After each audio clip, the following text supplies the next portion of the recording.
Okay, so we've got a set of authentic English ultra rare Yu-Gi-Oh God cards side by side, a fake set. In addition to that, we're going to zoom in here in a second and we're going to show you an additional set of the first edition God cards which were never produced authentically by Konami. They're actually fakes that were produced in China. And the way you know that automatically is that they have first edition, as you can see on this portion of the actual God card, each one of them, as well as a much different color variance. If you put these side by a real God card, the color is tremendously different.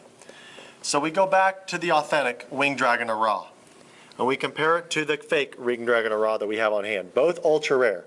If you can see from the camera, this version that's the fake has a much glossier finish to the card, and the color is much darker. This is almost a dead giveaway, but the one key point that gives the entire card away from being fake is the font on Divine Beast. What I'm going to do is I'm going to stack this card on top of the real version, and I want you to look at the height of Divine Beast. The height of Divine Beast on the fake one and the height of Divine Beast on the genuine card. The taller one is the fake one, and as you can see from the camera, the taller one has the glossier finish that's a lot darker, and this is indeed the fake. We found out that a lot of these were coming from a couple parts of the country, and those were quickly stopped once Upper Deck found out about them. The next one we have is Ovilus the Tormentor. Again, the same exact differences you'll see on these cards. You'll see the normal Ovilus that has the normal, I wouldn't call it dull, just a normal blue color. But you have the fake version that's very bright, dark, bold blue. In addition, the text, the gold lettering in Ovilus the Tormentor on the fake version is much thicker, and I'm going to exemplify that by putting it side by the real one. This time, the real one's on the bottom right here. This is the real one. On the top is the fake one, and look at the difference between the thickness of Ovilus the Tormentor. The fake one has much more thicker gold writing. Now, if we go to Slifer, there's a dead giveaway on this version of the fake Slifer versus the real one. On the fake version, in addition to the Divine Beast words being larger in font, you'll also notice that the Chinese counterfeiters made a huge mistake. Right after the word roars, you see a comma, and then immediately the word signaling. The signaling word is supposed to have a space after the comma, but in this version it doesn't. If you go to the authentic version, you're going to see as the card reads, the heavens twist and thunder roars, comma, and then you'll see the space and then the word signaling. This is the authentic card.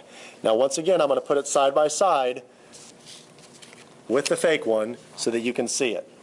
The top one being the fake one, again you can see the color difference. Much darker, bolder, glossier finish to the fake. The top lettering, as you can see, much thicker gold writing, but the dead giveaway is right here. Roars, comma, signaling with no space.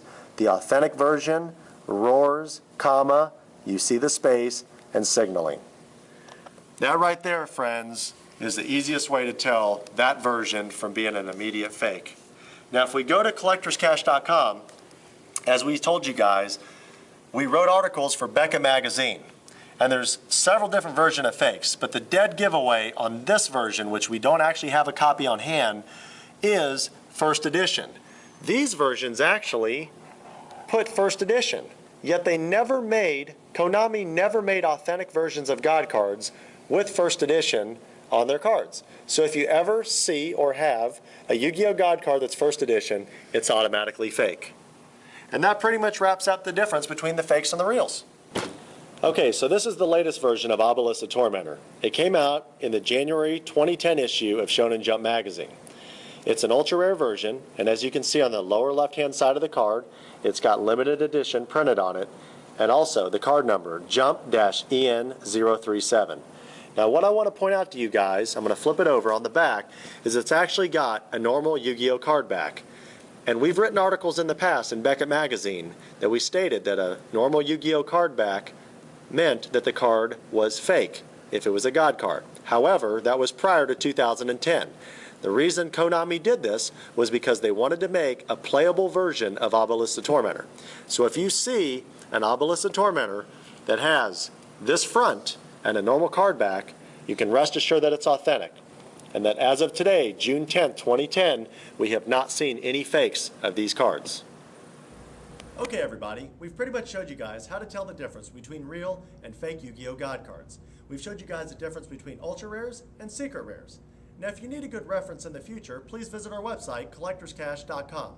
At the bottom center of the homepage, you'll see links to the Yu-Gi-Oh Beckett articles that we wrote several years ago. These are great tools to show your friends on how to tell the differences between reals and fakes. Now if you're going to start shopping for Yu-Gi-Oh God cards and you want to buy them locally, just buy them from a store that you can trust. If you're going to buy them online, buy them from an established internet retailer.